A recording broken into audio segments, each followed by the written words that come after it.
নমস্কার সম্মানীয় প্রিয় কৃষক বন্ধু এবং ব্যবসায়িক, আজ 22শে মে 2026 শুক্রবার আপনাদের নিয়ে চলে এসেছি নদিয়া জেলার অন্তর্গত বাইনিয়া মার্কেট।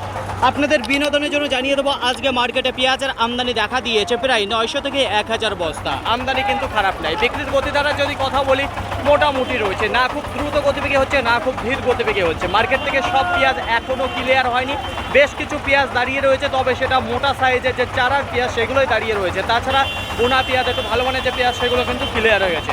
আশা করা হচ্ছে যে পেঁয়াজগুলো দাঁড়িয়ে রয়েছে এগুলো বিক্রি হয়ে যাবে, কিন্তু একটু কম দামে বিক্রি হবে। নিচে কিছু দাঁড়িয়ে রয়েছে 8 টাকা পার কিলো, কুইন্টাল প্রতি 800 টাকা মোটা যে চারার পেঁয়াজ রয়েছে, কালার একটু পর্দা কম রয়েছে, তার উপরে 9 টাকা রয়েছে, কিছু 10 টাকা রয়েছে। একটু ভালো মানের যে পেঁয়াজগুলো রয়েছে 12 টাকা, 13 টাকা, 14 টাকা, 15 টাকা। এই 12 টাকা থেকে শুরু করে 15 টাকার মধ্যে বেশিরভাগ পেঁয়াজ দেখা যাচ্ছে। তাছাড়া শুকে হারে যে পেঁয়াজ রয়েছে সেগুলো 17 টাকা করে বিক্রি হচ্ছে। তার বাজার কিন্তু একই জায়গায় স্থির হয়ে দাঁড়িয়ে রয়েছে। তবে এর আগে একটু বাজারটা ভালো ছিল, কিন্তু সেই তুলনায় বাজারটা কিছুটা ডাউনের দিকে চলে এসেছে বাইনিয়া মার্কেটে। গ্রাহকের যদি কথা বলি সেটাও কিন্তু বেশ ভালো দেখতে পাচ্ছি যে মার্কেটে রয়েছে, বিক্রি সব ক্লিয়ার হয়ে যাবে মার্কেট থেকে।